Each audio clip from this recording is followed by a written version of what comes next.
Hello and welcome to the Magic Mirror Podcast. I'm your host, as usual, Khan, the Trinket Mage, and with me is my co-host, 33 Elk. Hello. Additionally, we got our other co-host, Salubrious Snail. Hello. And returning our extra special guest, Maldhound. You promised me, partner. I was told in no uncertain terms that I was coming on for one, the We Hate Felia episode, and two, that I was getting Elk's kidneys. Elk has too many, like too many. It's kind of weird. There's like the chart that's like amount of kidneys donated, heroism, and then once you reach 2, it just like dives down completely. Yeah, it's crazy how nobody donates a third kidney. Before we get into our other kidney-related topics, I'll tell you about today's topic. We're talking about our favorite cards in Magic, and we will probably do some amount of roasting each other's favorite cards, unless they're cool, which mine are. I don't know about you guys. They probably suck. Cool and unobjectionable.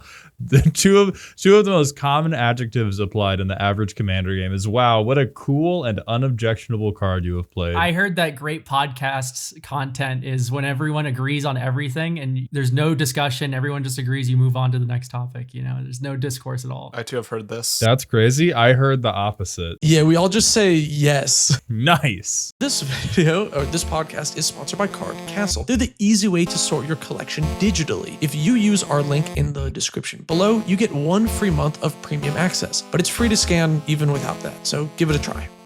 That was NPR as fuck. Yeah. That was great. And was it Yusuf keeps adding the song Card Castle from Delta and over. It's just levels to it. Can I go first? You want to go first? Yes, I have a classic, a very, very simple classic card. I am very excited to hear one of Snail's favorite cards. If this motherfucker says Soul Ring. No, I'm not gonna say that. One of my favorite cards is Dark Confidant. Yeah. I love this card so much. It is a 2-mana 2/1. At the beginning of your upkeep, reveal the top card of your library and put that card into your hand. You lose life equal to its mana value. So I love this card because I think in Commander, we all know the Commander format is all about gambling. That's what you do. And this card is gambling, but in the opposite way. You're not trying to score by having it do the good thing. You're trying to not have it remove your whole life total. And there's something exciting about that. Just having these little victories of, ooh, it hit a 1. That's pretty cool. Ooh, it hit a 0. Man. That's Yeah. amazing. Aw. Yeah. When you hit your land drop off Dark Confidant, you feel like God. Yeah.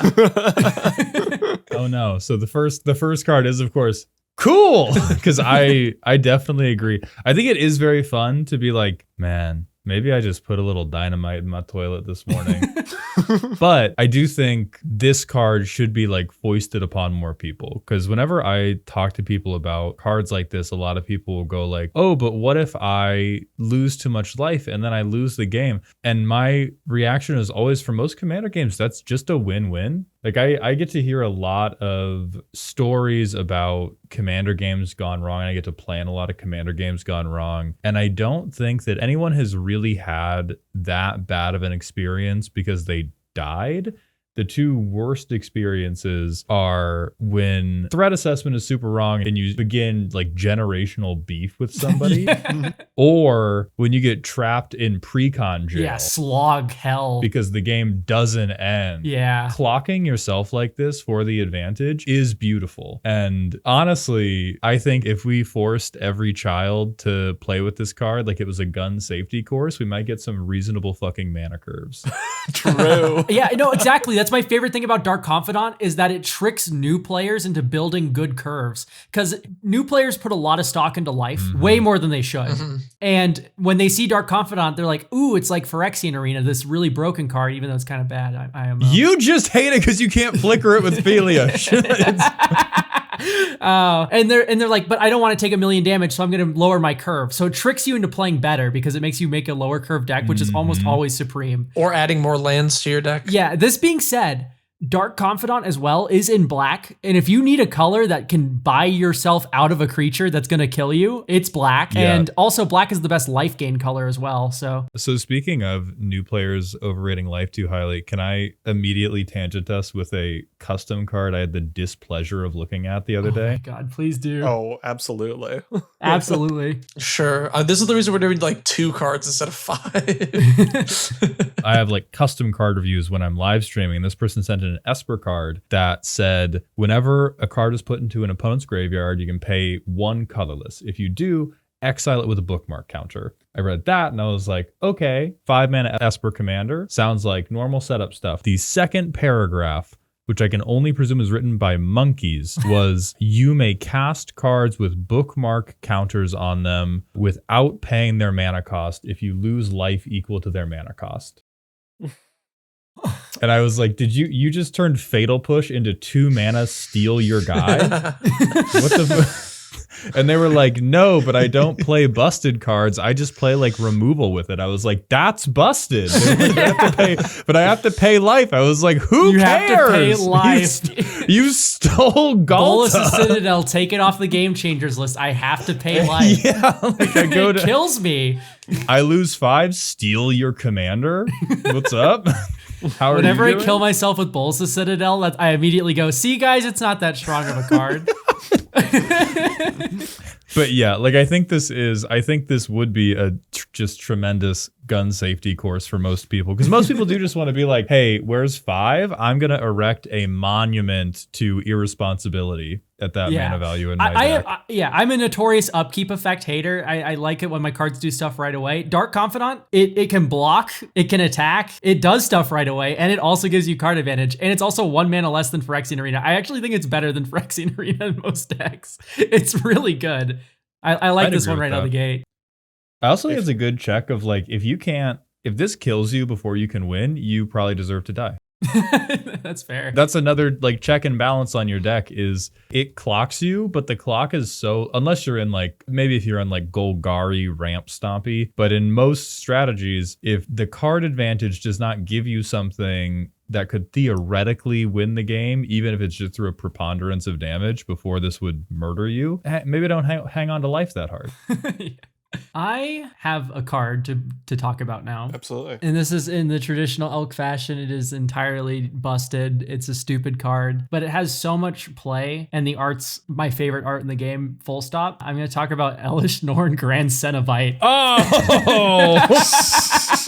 It is a 7 mana card. It's 5 white for a 4/7 vigilance legendary creature, Phyrexian Praetor. Other creatures you control get +2/+2. Creatures your opponents control get -2/-2. It's your favorite art in the game as well? I love the art of the original Elesh Norn Grand Cenobite. It's my favorite. I love Phyrexian white cards. They're so good. Yeah, it looks sick. Do you have an objection to it being my favorite art in the game? No.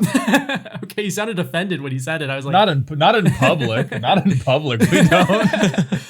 No, I was just, I don't know. I found that to be an interesting choice for favorite art, I guess. Oh. I would have guessed you picked a different card. I don't know. Yeah, I love the art on Elesh Norn. I also picked a card for my favorite Yeah, art, the white and reds on it are so pretty. Anyway, I do love this card a lot. So, of course, it's just a good card. But I think it's actually pretty fair in the grand scheme of Commander. I constantly say this, and I feel like it falls on deaf ears. Commander games need Commander-level threats to finish them. And Elesh Norn is one of those. And of them, she is like probably one of like the more fair options. As in, like, it's Craterhoof is like 8 mana, my board is wide enough, I win. Elesh Norn is like, my board's wide enough, all of your blocks are unfavorable, which ones do you take? Which is so fun. It's a 4-point stat swing. It's huge, but it's also on a 7 mana card. And then she also has so much fun play with other cards that just immediately set off the unfair factor. So you have Kudo King Amongst Bears, right? That makes everything into 2/2s. And then Elesh Norn just plague wins your opponents forever, which is just like, it brings me so much joy. And then you just have a board of 4/4s. Champion of Lambholt's a cool one because Champion of Lambholt says with creatures with power less than her power can't block creatures you control. And whenever a creature enters, you put a counter on her. Your opponents are going to be hard pressed to have a creature with higher power when you're giving it +2/+2 and all their creatures -2/-2. And there's all sorts of other things like Esper Sentinel. They get better, of course, when you pump their power. But overall, I just really like that Elesh Norn actually creates like a serious win condition for especially hate bear decks. Any deck that goes wide with creatures, it's just the oomph that goes over the top that's way more interesting, in my opinion, in play than a Chroma's Will or what have you. I feel like some people have beef with the card because it immediately makes small creatures illegal. You just can't. Just no, not allowed. As a dipshit Izzet player, I've come around on this card. God, the last 2 years of releases, everything has just seemed so strong that now I just don't blink at Elesh Norn. They, to me, seem like a comic book villain from the end of one arc when the next arc is like, now we're going into space. And this is just some like street tough, where now I agree with you, Elk, where it sucks to have my blue creatures be illegal, because I think to me it's like, no, my goblin electromancer. Yeah, the Talrand player when Elesh Norn hits the board. Cease this senseless violence. If the Talrand player's letting Elesh Norn resolve, other things have gone wrong in that game. Yeah. Put that one out there. Because one of the things I try to be the most aware of is farting in the hot tub, which is when you like ruin the vibe of the game without actually being able to go all the way. And Elesh Norn does kind of seem like she's better at tipping the scales permanently, and it probably, like, it sucks anytime she comes down, and you're probably dead real quick. Yeah, that's what I love about Elesh Norn, is that she's a huge splashy commander play, but it still like will close the game if you have any amount of a board, because this is a 4-point stat swing in your favor. Like, you don't lose combat ever. People were shitting the bed about Saltfield Recluse and Time Spiral Limited, right? They upshifted that card. That card taps to give a creature -2/-0. That's like combat blowout potential in any sort of scenario. Elesh Norn is just like that on crack. I also want to argue that Elesh Norn is the best designed of the Praetors, the original 5. Okay, well, I don't know if we want to. That's another can of worms. I think best designed has a lot of stuff associated with it. Because are we talking about like versus this and Core Augur? I can get on board with best designed. I like Core Augur a fair amount. I know other people might not. It's just for me that like Jin Gitaxias has a random flash stapled on him. Shieldred has Swamp Walk, which like, yeah. You don't want to get... It's so funny.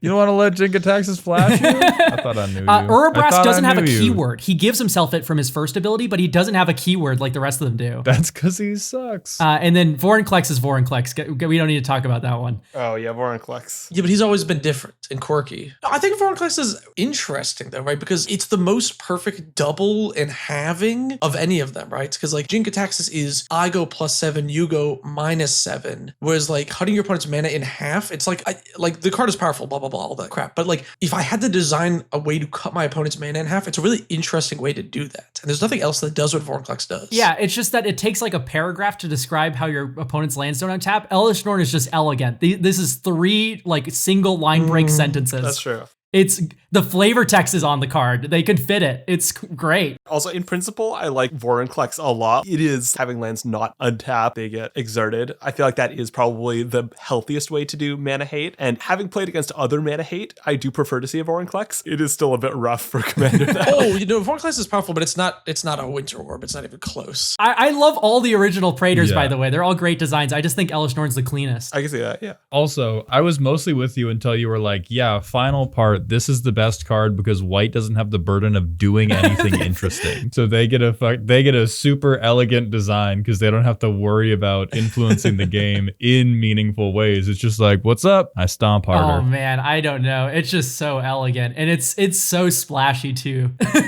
Elesh Norn is one of my favorite cards in CEDH because I love these like hate bears decks that have no combos, and they're just like, yeah, I'm gonna play Kamal and I'm gonna play Elesh Norn, and I'm gonna make my 2/2 into like a 7/7, just like bash your skull in. It's so fun. It's so great. I love seeing it. I love that Elesh Norn Grand Cenobite is CEDH playable. Like, no joke. It's so funny to me that this like clunky 7-drop just kills people after you stall the game out for long enough. Anyway, that's enough about mommy here. No, it's not. No, it's not. Okay, let's hear it. I used to think that like banning, again, like small creatures banned, I used to think that was bad. The more I play, the more I'm like, they deserve to die. Yeah, fuck you, Anim Pakal.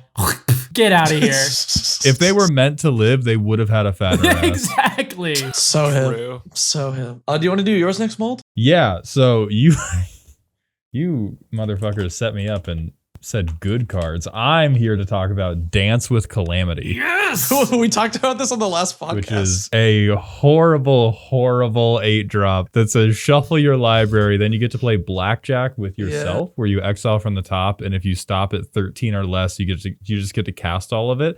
This is the most irresponsible thing I recommend to anybody who will listen.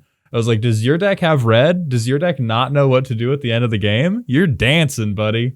You are emoting. I recommended this card a couple episodes ago, or was it last episode? I don't even remember. I think it was last episode, right? No, maybe 2 episodes ago. Yeah, it was 2 episodes ago. I recommended this card, Yeah. and I love it. I love this card, especially if your deck like caps the curve at 5. Oh, you can tune it so well. Oh my the knob. god, I suggested this to a prowess deck where I was like, this is the only thing you put in that's above fucking like 3. Oh. And if you ever hit it, you erupt with joy. I was like, your day gets to be made because you just hit like 8+ cards every time off of it. And I feel like this is the opposite end of the responsibility spectrum to teach the same thing as Dark Confidant, where instead of Dark Confidant being actually usable, this is a ridiculous, goofy card, but to chase the dopamine of it, it does key jangle like, hey, maybe your curve should be pretty predictable so that you actually get to gamble with it instead of just like, oh God, I hit an 11 drop, now I'm done. Yeah, running into the Blasphemous Act is not a fun thing with this card. Oh God, yeah, that does. That's why I just don't run interaction. Exactly. True. There you go. Yeah, no, I run this in Roxanne with a bunch of regrowths. I have cast this spell 5 times in a single turn before. That turn took 20 minutes, and it was so much fun the entire Why time. you gotta ruin everything I love? anytime we're eye to eye, you're like, and then I did this with it, and I'm just draw a game. Oh, I just like blackjack. I don't know what else to say. I wanted to play it as much as possible. Elk has turned your blackjack into a 2-card value engine. we're like co-parenting, and you keep bringing them home with like new tattoos and piercings and shit. And I'm like, we were going to church tomorrow. You have noble goals for teaching the common folk. I didn't even mention the most boring thing you can do with this card. It got mentioned in the comments, and it was something that I overlooked, but it's true. You can do it. You can just exile your whole library with this thing and play Thassa's Oracle. Oh my God.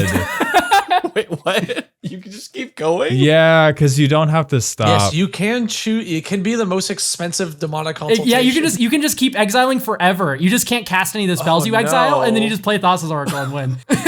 You can just exile your whole deck for 8 mana with this thing. I think I hate this card now. Well, it's super inefficient. You just use Leveler. It's worse than Leveler. Yeah, so yeah, if you're if your Thassa's Oracling me with something worse than the Leveler combo, I'm not that mad. Yeah, it has a lot more panache than Leveler, though. That's Also, got style points. True. You need to have the Oracle already, right? Otherwise, you would just exile. Yeah, the you need the Oracle. Oracle. Yeah, you need it in your hand as well. Like, it's not a good idea. It's just like, it's possible, I guess, if you wanted to. not. It is a terrible card to get Emrakul mind controlled in while holding, though. Oh just like, God. Don't get mind Stuff, slavered yeah. with this thing in your hand. I think that to me is like just the opposite of, because I remember one thing that pleased me in Commander, which was rare recently, was I played against somebody and we were playing in bracket 4 and they had a Gearson Starn deck and they were eventually like, all right, I think I'm going to try to win this turn. And they set up a Displacer Kitten Flickering Soul Ring combo to just flicker more and more and more mana, but it wasn't infinite. And we were like, okay, so it's going to be like expropriate. They're going to like start looping extra turns. And then the motherfucker cast Dragon Storm with a storm count of like 5 and just flopped a bunch of dragons that we did not know were in this Gearson Starn Pinger deck onto field. And we died to Terror of the Peaks triggers. And I was like, that might be the coolest thing ever that just happened.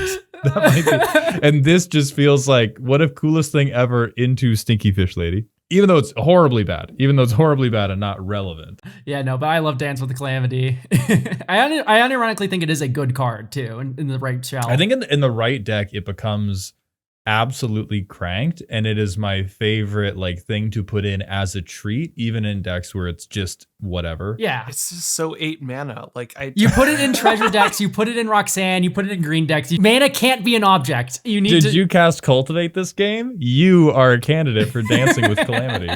If a card is 8 mana, I want it to do so much more than this card. I'm not saying this card doesn't do anything, but like It might do nothing. I want to at least know what a card does if I'm paying 8 mana for it. Oh, it's very fun. Should I move on to mine? Yeah, Trinket Mage, reveal your dirty All right, secrets. this is my favorite card of all time. It's got 1 line of text on it. Oh, it's so good. The art is phenomenal. Humility. Oh, fuck. Oh, yeah. you are a loser. Oh, No, it's fine. Dude, this card is so fun. Now let me explain. Before everybody types in the comments like, "Oh, this card doesn't belong in any deck." No. You're not thinking about it. All right. Okay, so humility, right? 2 white enchantment. All creatures lose all abilities and have base power and toughness 1. And then Elesh Norn. No, it's a 1/1 now. Right. So a lot of people look at this and they go, "Okay, everything's a 1/1 with no text." But that's not true, right? Everything's a base 1/1 with base no text. So most people will play this in like a planeswalker deck or some stacks deck or some crap like that, right? Where they're just using it as like a pillow fort piece essentially, which is fine. You can do that. You can play this in control. That's all good. But I love to see people play this in counters decks because +1/+1 counters work on a different layer. Yeah. So if you have 10 counters on a dude, that's an 11/11 and everyone else does not have an 11/11. Or you can play this in a token deck as a pseudo anthem because everything's a 1/1, the same size as your tokens. But then you can play an anthem after the humility and actually anthem your team. And then you have 3/3s or whatever, and everyone else only has a 1/1. You can play this with auras, you can play this with equipment, all of those things that affect power and toughness, as long as they happen after the humility has been played, actually still function. And of course, you can play this in an enchantment deck with Opalescence. If you play Opalescence afterwards, all your enchantments keep all their text and their creatures. It's very funky. This card is really interesting, and I play it as a politics piece a lot of the times. I'll give an example. I was playing against, I think they had like the Tyrannid Precon or something, right? And playing against a Precon? Okay, no, sorry. It's like that was the commander, the commander from the Precon. Yeah. I forget his name. It's not an unupgraded Precon. The Swarmlord. Swarmlord, yes, thank you. We're playing a game, right? And some player, not the Tyrannid player, is like pretty far ahead. They got like a crazy board. So I play humility, and then the Tyrannid guy goes, "Oh man, my commander's a 1/1. I'm like, no. That's an 11/11. You had 10 counters on it. And that's still commander damage. And then they go, oh. And then I'm like, yeah, you could just beat up Buddy over here that had a crazy board. And then they go, oh my goodness. And then they play, some other weird equipment or whatever out of the precon, and that works afterwards, right? And then suddenly they're protecting my humility because they have the biggest thing on the board. And we're using it as this like political like team up piece. And it adds such intrigue to the game. Like you can use it as a stacks piece or whatever, but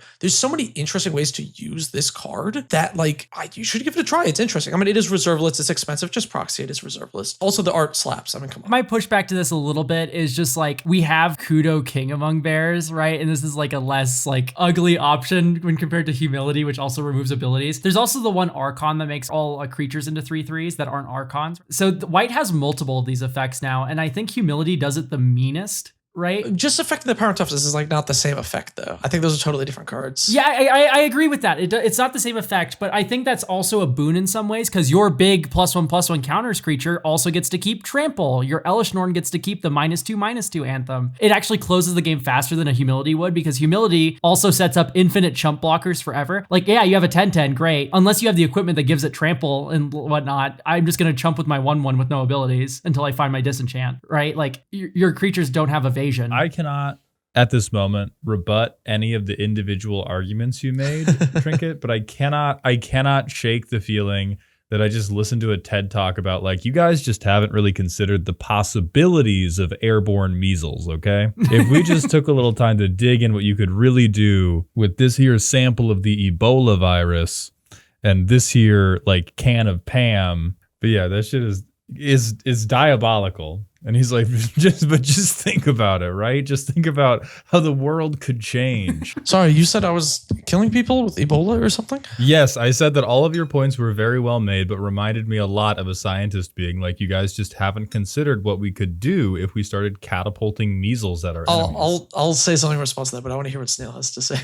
Oh, yeah, I mean, there are like in principle cool things to do with it, but like this is EDH. You can do cool things with everything, and most other things that you can do cool things with aren't also the most obliterating stacks piece that isn't affecting mana. Humility shuts off a lot of decks' entire game plans. Like large swaths of what anybody is doing get shut off by humility. In the process of you doing your cool play, you're also putting down a stacks piece that shuts down probably 50% 90% of EDH gameplay by volume. Con just misses limited. No, I'm not a big limited player. So just, for, again, everybody at home, angrily write in the comments or whatever. As with any stacks piece, or if any powerful deck you make, I would highly recommend playing it with a play group that matches the same power level as that. And one of the interesting things to note about particularly stacks, if you actually, especially once you start going the mana denial route, your deck's power level goes up and you play at higher power pods. And at higher power pods, one of the interesting things is creature focused strategies begin to fall off and peter off a little bit. And there's a lot more Spellseeker, there's a lot more Storm, there's a lot more that type of deck, combo and stuff that doesn't rely on creatures as heavily, which again makes the card that much more dynamic because it doesn't affect the same percentage of opponents the same way as it would if you played it at a bracket 2 pod or whatever it is. Yeah, I think Humility is firmly like bracket 4 material. Like this is not CEDH, but like, man, if we're like tuned power Eldrazi, like murdering each other mode, this is where it farms, I think. And that's like its main home in my mind. Yeah, but I like high power commander. I do know an Eldrazi player I would love to slam Humility against. I do. I do have an image in my mind of a certain gentleman that I would love to just be like, 4 mana Humility? How's that cause like? Yeah, and again, also with any stacks piece, you should have a way to close out the game with a reasonable win condition. Yeah, that's my main argument. Is I want that's the thing, right? It should close. People think that stacks decks make the game go really, really, really long, but we were talking about earlier with the CDH ones. They just play like Elesh Norn and Kamal Fist of Kroza, and the game closes out in like 2 turns after that. Like the games are not particularly long, whereas the longest games are like control mirrors and stuff. I would recommend having a way to win.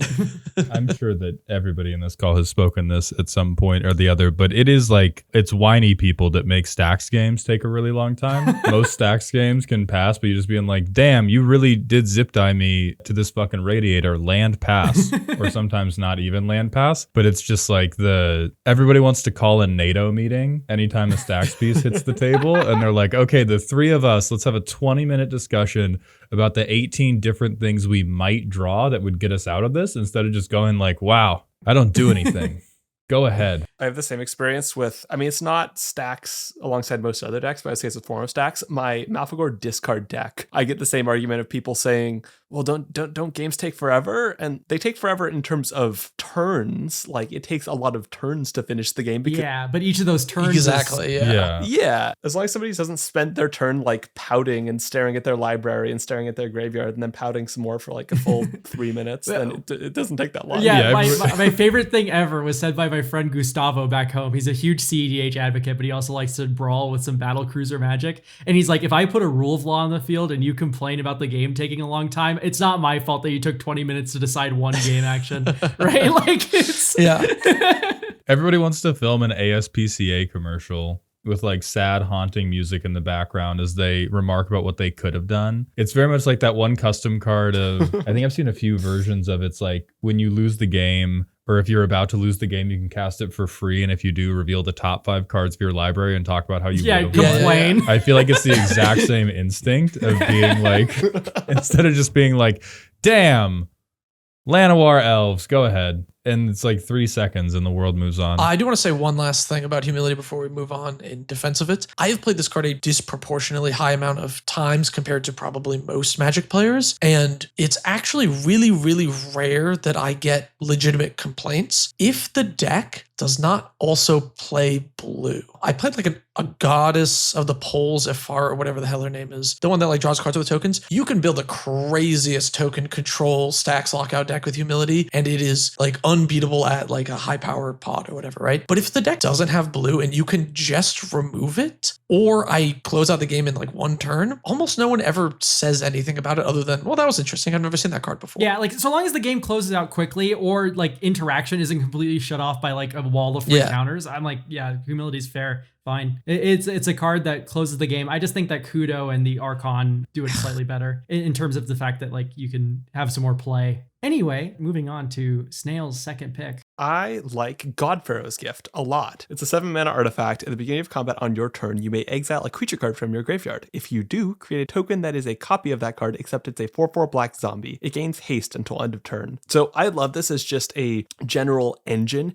It feels balanced in terms of like, it doesn't have a crazy impact right at first, and it doesn't like scale out of control, but it's a perfect balance of immediate results versus later results. spells, because a 4-mana copy of something in a graveyard immediately is pretty relevant. The fact that it also has haste is, I think, the thing I like most about this card. The fact that you're able to use a thing immediately. Yeah. With a lot of other like things where you make kind of a token copy of something, like doesn't have haste, you gotta wait around a little bit, you know, it'll spiral out of control if people don't have removal, and if they do have removal, it doesn't do anything. This, it's doing things immediately, and if it gets removed later, okay. Yeah, you already got your value. Yeah, I also just love that it summons them as beefy zombies. Yeah, my favorite thing about God-Pharaoh's Gift is that it actually triggers beginning of combat. If this card was beginning of upkeep, I'd be way more down on it, of course. But it's 7 mana. You get the 4/4 back for your combat step, and you can swing with it. And then here's the thing: the best part about this is it works with extra combat. So if you have if you can chain extra combat spells, you can get multiple 4/4s in the same turn, which is so cool. Every time.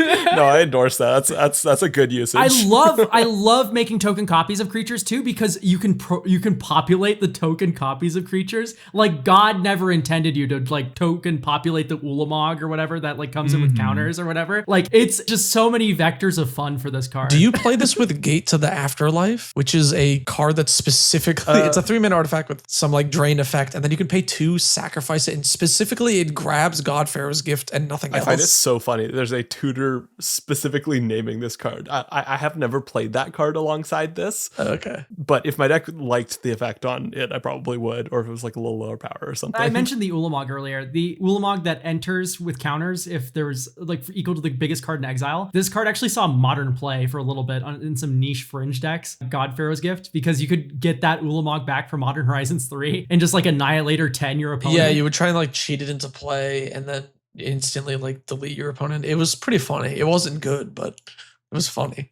This card's awesome, by the way. God-Pharaoh's Gift slaps. This card's so good. Yeah, and you can get it with Treasure Mage. Get it with Treasure Mage, my evil cousin. True. It's a great control finisher. Late game, all the things are in the bin, and you're like, Yes, I'll get a it is. dude every combat.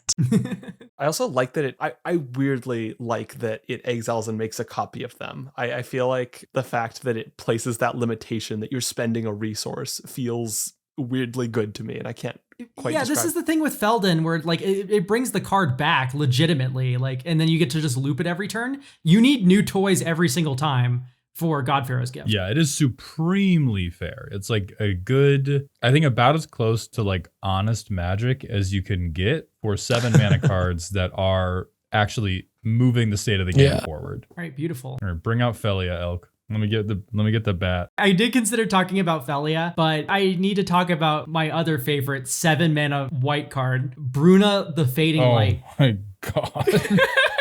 She is a 7 mana, so 5 white, 5/7 flying vigilance. And when you cast the spell, she has a cast trigger. You may return target angel or human card from your graveyard to the battlefield. Oh. So she melds with her sister, of course, Gisela the Broken Blade, which is just, it's a beat stick. It's a 4 mana 4/3 with flying, first strike, and lifelink. They form Brizella, Voice of Nightmares. Flying, first strike, vigilance, lifelink. Your opponents can't cast spells with mana value 3 or less. And it's a 9/10. If there was a single permanent I could have in play that I would be confident it would win me a game of Commander, Humility. I would choose Brizella. Brizella would win me a game, just like by itself. It has the best chance, I think. Not against Trinket. That motherfucker's playing Humility. Yeah. Yeah, Humility does just get through it. Well, then you got a 1/1. Also playing Doomblade. Yeah. 9/10 with no protection. Well, Doomblade can't remove Brizella. You can't cast No, it. Doomblade's not 4 mana. Oh, sorry. I'm playing really bad 5 mana Yeah, removal. well, here's the thing. I love the humility argument. That's really cute. The thing is, Brizella has a little brother named Gaddock. That's true. So now non-creature X spells can't be cast, and also non-creature spells with converted mana cost 4 or greater can't be cast with Gaddock in play. I'm gonna save you from Celestia one day, Elk. Oh no, I'm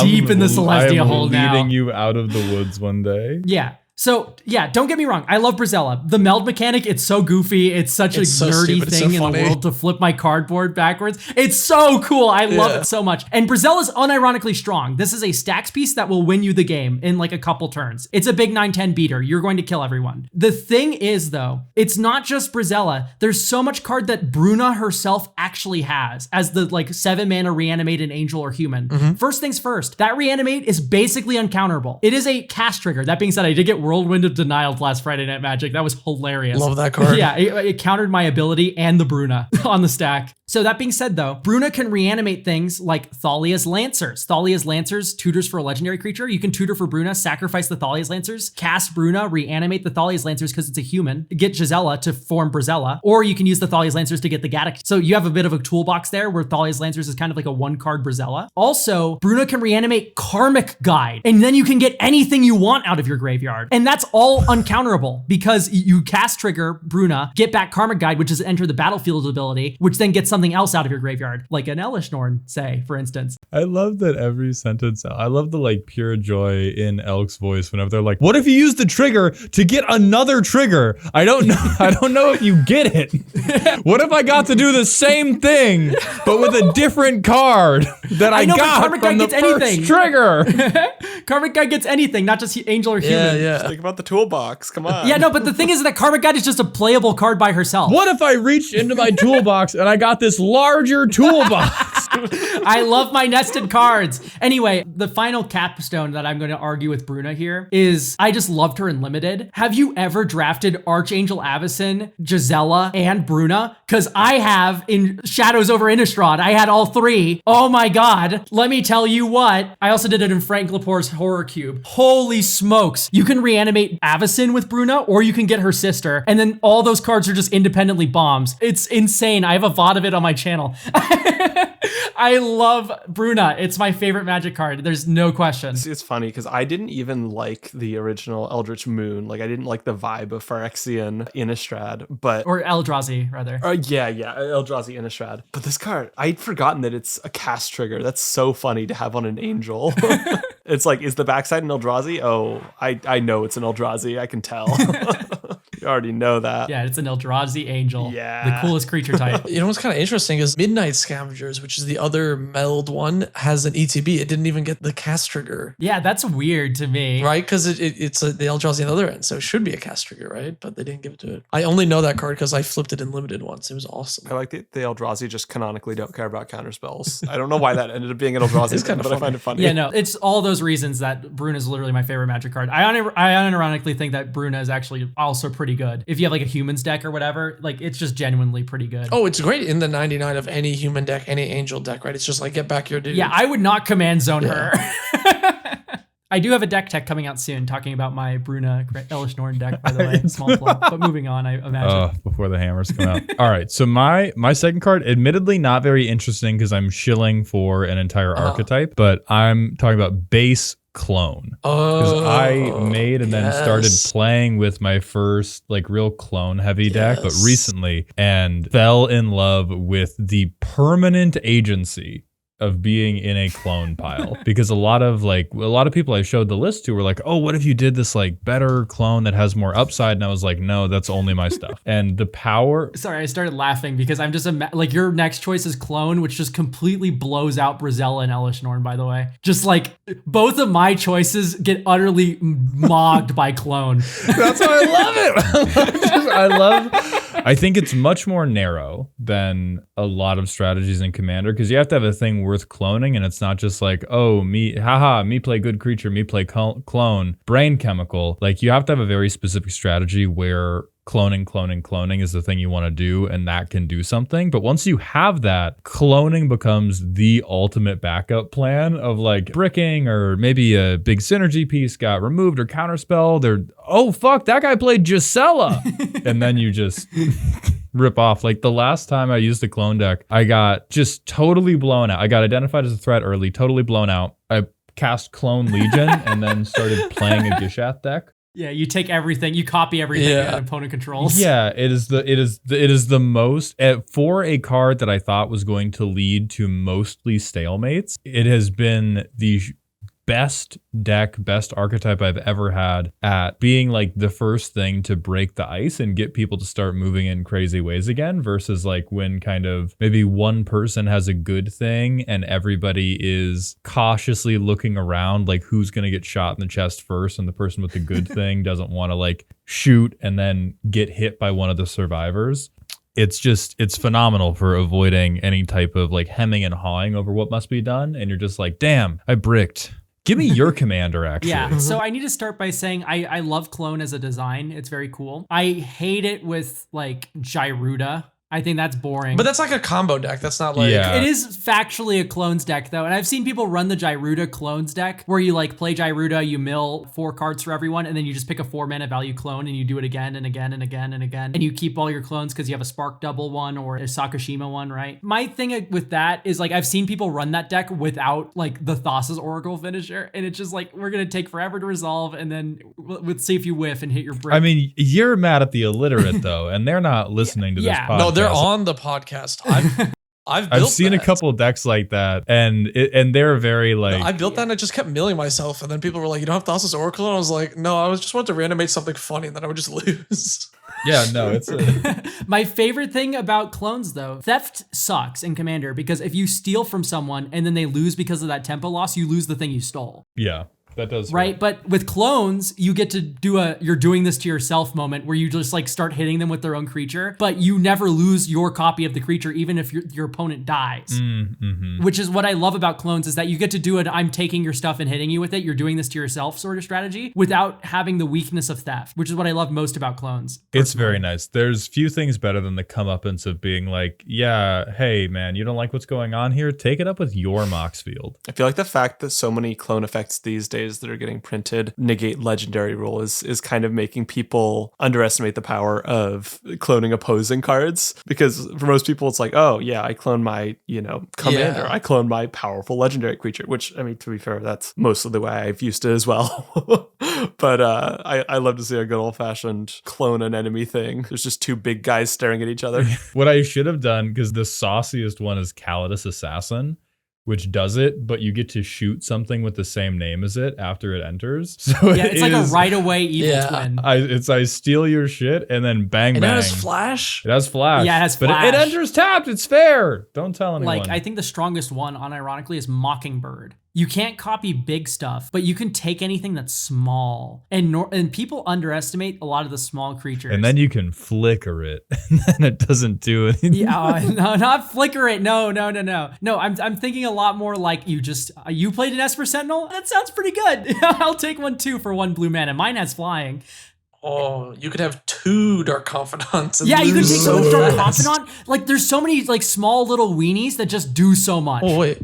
Does Mockingbird copy your stuff as well, or is it just opponents? It's everything. You can copy your ninjas and give them flying. You can do everything with that. Yeah. And then you can bounce Mockingbird to hand, which is basically flicker. Okay, I'm with it now. I see the vision. Yeah, like I like Mockingbird. I think it does better at copying smaller stuff, but it does worse at copying big bombs. That's the trade-off. But it does it so well for small things. Calidus is a better battlecruiser splash zone clone, I feel like, and Mockingbird is much better at like, hey, we're playing Magic that's going to at least attempt to be good. Because then there's way better like 1, 2, 3 drops that Mockingbird can reasonably clone and get you into a win. Calidus Assassin is like 6 mana. One of you better have a dinosaur deck. I love clones for, I guess, a similar reason that you do, Mald, which is like, instead of people going like, oh, I have my big thing, maybe I'll attack, I don't know. I love being able to like clone a thing and be like, hey, I'm going to attack you with the big thing, unless we attack the other table. And then you get the game moving because people are doing stuff and attacking, you know? You'd love Mocking Doppelganger, the one that also goads the one thing you clone. I do love that card. It's awesome. Yeah, Mocking Doppelganger is 3 and a blue. Anything with the same name, it's goated. The only reason I don't have that is because mine is meant to clone Niv Mizzets. And so I do have to have the option of targeting my own thing. What's the one that turns their creature into a wall when you Wall of Stolen Identity? The Count of Monte Carlo or Monte Cristo? It's the Wall of Stolen Identity, yeah. Yeah, so it's like a shapeshifter wall, 4 mana. It's a clone, like it enters as a copy as anything on the battlefield, except it's a wall. And when you do, the thing you copy becomes tapped and doesn't untap. So you get a wall version of their thing, and theirs is tapped. It's kind of funny. Or is that Cask of Amontillado? Yeah, that's Cask of Amontillado, the one where that's the Edgar Allan Poe. Okay, yeah, it's Cask of Amontillado. Yeah, that's what's happening. God. Except the wall like steals the identity of the person entombed inside. Starts like being the drunk. No, that happened in Shakespeare too. I'm pretty sure. That would be a way cooler story than just guy getting cemented into a wall. Yeah, why did Shakespeare come up with cool stories like that? That's crazy. Also, Shakespeare, I'm gonna it's tell Edgar Bill Allan you are Poe. saying this. I'm gonna. Oh, sorry, you said Shakespeare, and I got Isn't it Edgar Allan Poe? No, It is, it's what I was shook a spear. My boy Poe. All right. Last up, Con, what you got? Wait, did Snail give a second Yeah. one? I did. Yeah. Yeah. Snail went first. Oh, Yeah, I'm Snail stupid. said farewell. I did. Yeah. Oh, right. He lost farewell. My bad. Okay, my second one. What's another stacks piece I can say? Imagine being prepared. Winter Orb. Oh. No. My next favorite card is probably pretty obvious if you've seen my decks or listen to this podcast, but Trinket Mage. Salvage. No, not Trinket Mage. That card sucks. Salvaging Station is so fun. It is like one of my favorite cards ever. All the stations are kind of funny. Just because, like, if you have all of them, they make a big panoramic with the art, which is the background on my banner on this YouTube channel that you're listening to right now. That's what the banner is. It's all the stations. Yeah, Grinding Station's a really funny card. Really barrel of laughs, that one. Yeah. Well, all right. Oh, look. go flicker something, dear boy. But Salvaging Station is my favorite by far. It reanimates baubles. I like baubles. And it does so many things in so many different ways that I just absolutely adore. Being able to reuse just like your crappy utility artifacts is really great. The amount of times that I'll like discard an artifact land to something that has me discarding a land or discarding cards, right? I'll loot away a land and then it becomes ramp because I can put an artifact land into play. And then one of my favorite plays is if I just have a artifact that sacks to draw a card for 0 mana and somebody casts a board wipe just in the middle of a game. And then I go whir for 6 and it sees 8, 9, 10 creatures Ooh, die. yeah. And suddenly I draw 10 cards because I get 10 untapped triggers and I respond to each one by sacking my Mishra's Bauble or whatever. Yeah. And then activating it, putting it back to play, sacking it. And then the next turn I just untap, I draw like 11 cards or whatever and then go crazy. Oh, it's so sweet. And it's a big dumb 6-mana artifact. It's so good. I can't That's a believe pretty we got fun- set up like this. That's a pretty fun card. I cannot believe we spent 2 hours teeing up this son of a bitch to go, let me tell y'all about trinkets and trinket reclamation. What did you think I was gonna say? I wanna hold as many little tchotchkes as I possibly can. Bauble enjoyer. If anybody thought I was gonna say like scavenging ooze or something, like they haven't been watching my videos. Oh man. The thing with Salvaging Station, honestly, like this card I think is slightly bad, but that's fine because we're in a slower format commander. It is bad. Yeah, exactly. It's bad, but you can build around it and make it strong, which is what this is like the keystone, like strong, like cool commander card. Whenever I see Salvaging Station though, not like you can't do cool things with Salvaging Station, I'm just like, man, has Trinket Mage ever heard of Glissa the Trader before? That's all I think about. I've played Salvaging Station as my hidden commander in almost every single color combination possible. I'm missing a few 4-color combinations, but I've tried it as a hidden commander in almost everything. And yeah, I played Glissa as the real commander of my hidden commander Salvaging Station deck. All right, of course. And the mono green one as well. So normal of you. You played Glissa Sunseeker? Yeah. You're ill. That's good as hell. It's not good. It goes hard. It just says artifact in the text box, and you just got that far. You're like, oh, great. No. Glissa Sunseeker. I mean, I don't need to defend the card. It's actually terrible. There's no defense here. That's a removal engine right there. I don't know. Holy awful, this card is bad. You've never seen this card before? It's No. so funny. Oh, really? Not to mention, it's just weird, too, by the way. Like, this is the only thing that mentions your floating mana. Yeah, please read the card for the Okay, audience. so Glissa Sunseeker is a 3/2 elf warrior with first strike. Forget that. It's not relevant. It's green 2, and it has tap destroy target artifact if its mana value is equal to the amount of unspent mana you have. It's not even equal or less to. You have to get it exactly right. Correct. So it is very quirky if you go like, ooh, I'll liquid metal coating your land, and then I can tap to stone rain you. Oh. But yeah, the deck was basically you play like liquid metal coating and a bunch of mana rocks and ways to like accelerate your mana, and then you would turn their thing into an artifact, float all your mana, and then Glissa would like blow it up, and then you would use the Salvaging Station trigger to get value off of that. It wasn't good. Not a good deck. It took like way too much effort to kill like one creature. I don't even think that Glissa is that bad. Like it fucks up some rocks. Like could be worse. You do get to It's go, could I'll be float worse. 2, blow up your mana rock. and Okay, then cast I do something. need to make sure of something here really quick. Okay, no, it is just any mana. For a moment I thought it was only green mana floating. I was like, this card is turbo awful. I'm not defending some trash here. I'm defending a passable card. No, called I Glissa would Sunseeker. use Clock of Omens to like tap an untapped mana vault and Basalt Monolith to like get enough mana to like actually God, destroy higher cost please, things. no, I'm getting depressed. It was a lot of effort to destroy like one creature. I mean, it's why that didn't end up being the Salvaging Station deck of choice. I'm building a Warhammer 40k installation to torpedo some poor man's farm. Just one the Rube Goldberg machine farmer. that just like stone rains something. A satellite falls from orbit on some unsuspecting man in Kentucky. Oh my god, you would have. I wish I had my Gadrock list for you, which was another Salvaging Station deck I made. I wish I had my Gadrock list because it was similar control, but it was based on Goblin Charbelcher, but I didn't have a way to get rid of my land, so I actually had to manually tap and untap it to do enough damage to remove creatures. Oh my god.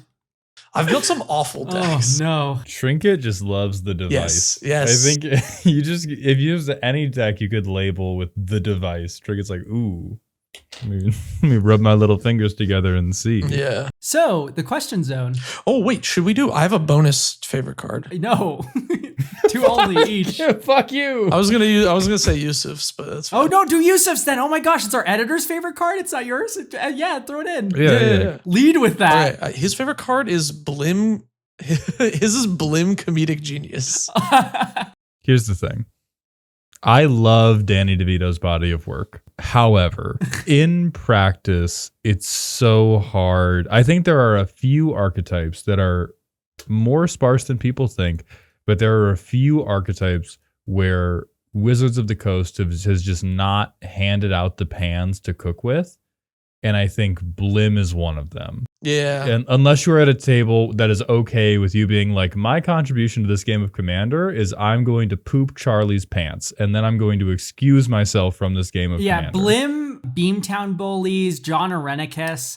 These are kind of commanders that I don't really like. I don't like especially John Arenicus because of how ham-fisted he is, but specifically like these kinds of shitty gifts decks, as they're often called, Zedru is also among them. The reason why I don't like them personally is because if your commander gets removed, because let's face it, it's going to, because no one wants a shitty gift, then you just draw dog for the rest of the game. Like literally all of your cards are meant to be bad. When you don't have your commander to give away the bad thing, your deck is just bad. Like actually like stone cold unplayable, which is like just not a good experience. This being said, I have seen one really comedic Blim deck where it was, someone called it Arms Dealer or something, and it was a politics deck, and he politically gave away equipment to his opponents. Oh, that's to like funny. have people beat each other up. That's pretty funny. I do like that angle. You could like magnetic theft them back to Yeah, Blim, he ran too. that. So he would hand out all the equipment and get the scrying and stuff. And then once it was a 1v1, you just turn Blim sideways, magnetic theft, take everything back and alpha strike with the Blim. I have a theory. If your deck plays like magnetic theft and dumb cards like that, your deck is awesome. That's a sound theory. I have a theory that if you play the shitty ass card that these other one card I love, you're cool. Exactly. But yeah, I love Blim as a one-off card, and then when I see most Blim decks, I get sad because I can see the vision and I can see it actively not being achieved because of what Elk already spoke about. It's a funny card.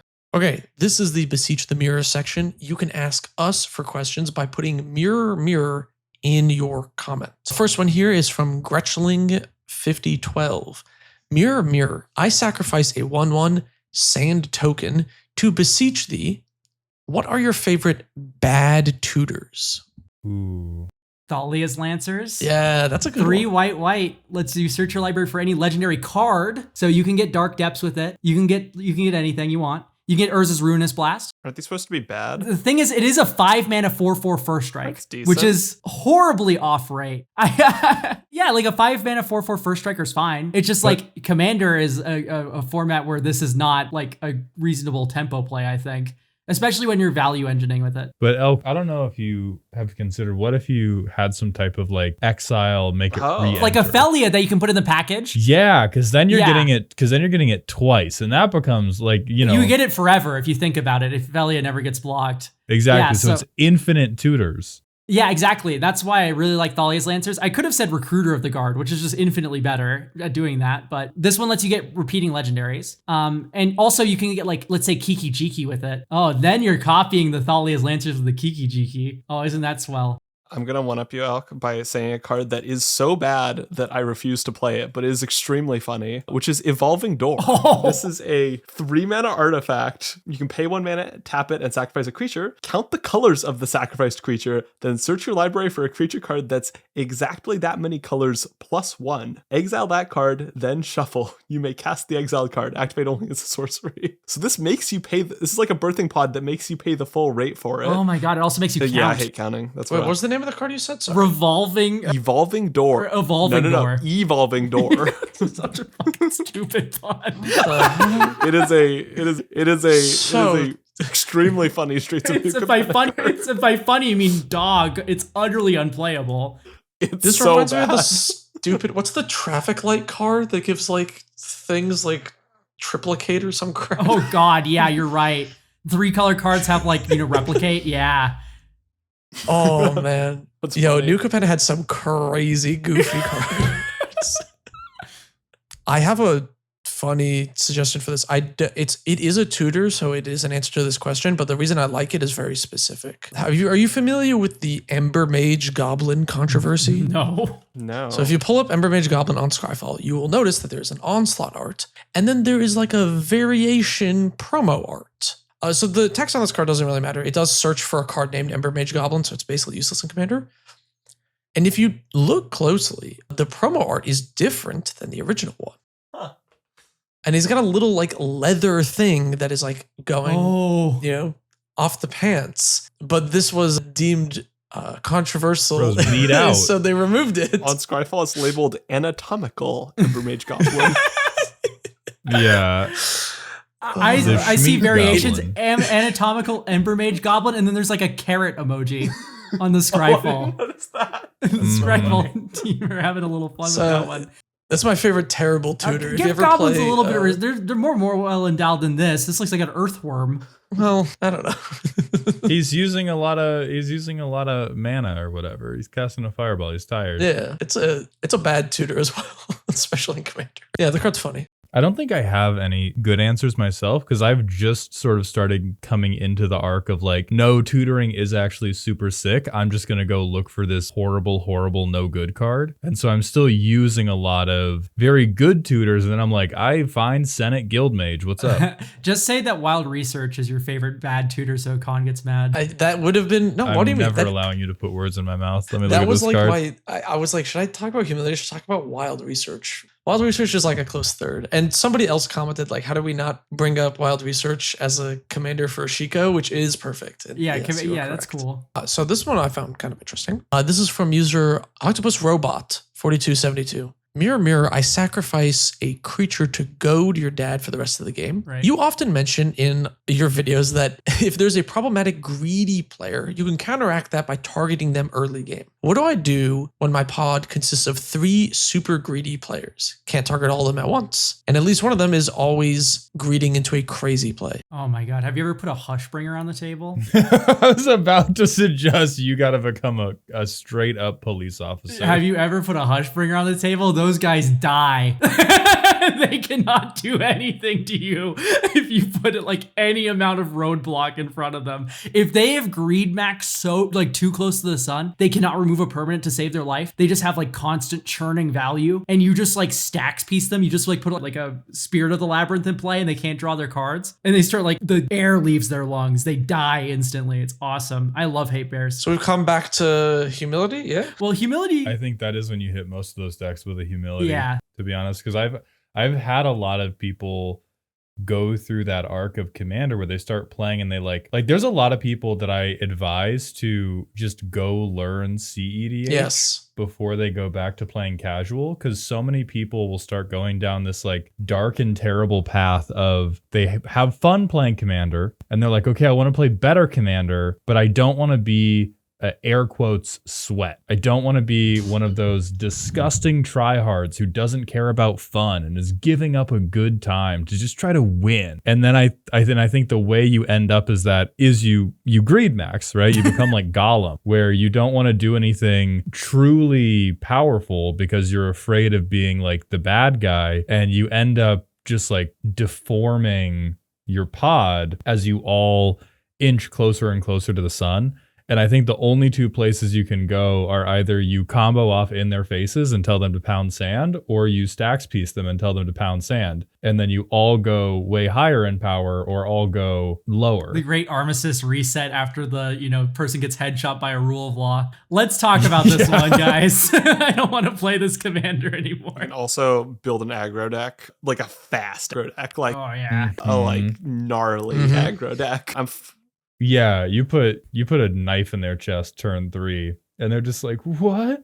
That's not fair. And then you go, show me the unfair card. Is it Zergo Bellstriker? Is that who's too good? I recently did some testing with my aggro deck, which is Bruce Tarl Timna. Pure aggro, no mana rocks. I cut every mana rock out of the deck. I have 42 lands. I'm just curving into creatures, and I went like Sarah Ascendant, some random 2-drop, Timna Bruce, double strike my Sarah Ascendant, and I was just bashing players in like crazy. And everybody was like, oh my goodness, creatures. And it was awesome. Have you ever curved double Soul Wardens into Archangel of Thune? Oh my God. Dude, like, I should put that in my deck. Oh man, I'm playing like Slicer and stuff too. It's awesome. This deck is so cool. Untapped with like 20 more stats on my creatures when, like, in those games when I still had like a life gain deck like that. Oh my God, it's so funny. You just kill everyone. It's brilliant. Anyway, yeah, play Hate Bears if you want to slow down greedy players and have a nice, fun, fair game of Magic. You got to force them to play fair. You have to try to figure out what is malformed about their idea of a fair commander game and hit them with something that motivates them to reflect on that even for like half a second. You cannot reason them out of why what they're doing is foolish and is actually like low agency and probably not that high satisfaction. It's just like high key jangling. I'm touching so much cardboard right now. Right, yeah. Like the only way you can get people to get out of that is if you hit them in the right spot to make them have the immediate snip snap reaction of, oh, that's bullshit that they did that. And then you go, why?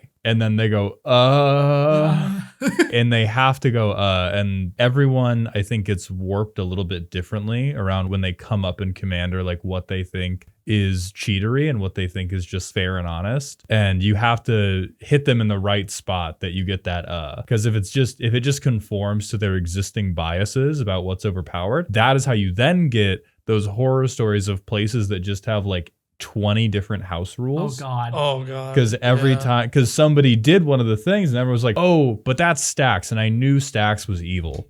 So we just banned Stacks. That's very fair. Or it's like, oh, that's Infect. And I knew poison counters were evil. What I'm saying is you have to engage in psychological warfare with your friends if you want to deepen your relationship. Yeah. Also, just like out of game conversations clear in normal friend groups where you're not having fun anymore. I was gonna say that's also why I like aggro, because I feel like nobody expects somebody to come faster at them than like they expect like some stacks, they expect a combo. A friend of mine was sick of our greedy mid-range decks and built Jessica Dargo, and if you don't have blockers on like turn 4, you just die on the spot. And that was certainly a wake-up call. I've been a big fan of Zerzoth, Chaos Rider. He's the guy that makes the devils and makes people randomly discard. Yeah. Also, random discard, hilarious into people who think they know what they're doing. You just immediately rip the best card out of their hand, and then they need to think about everything all over again. There's so many pings in that deck. It is absurd. Anyway. Zerzoth is fun. Our last question comes from Nuclear Fuzz Bomber. Mirror, mirror, I discard 2 forests in my hand rather than paying the casting cost to ask this question. Will Snail ever make a full circuit around the mirror? And the answer is we don't know, so I'm going to leave that up to Yusuf. Oh my gosh, the snail's going to be moving at like triple speed this podcast episode. So we just got to make a podcast long enough to warrant that. I thought the snail makes it all the way around, Khan dies. Oh, So yeah, that it's was like that like the Reddit thing. thing where like I can't be touched by the snail. Oh, but Yeah. Alex is going to touch me in real life. No! True. Better watch out.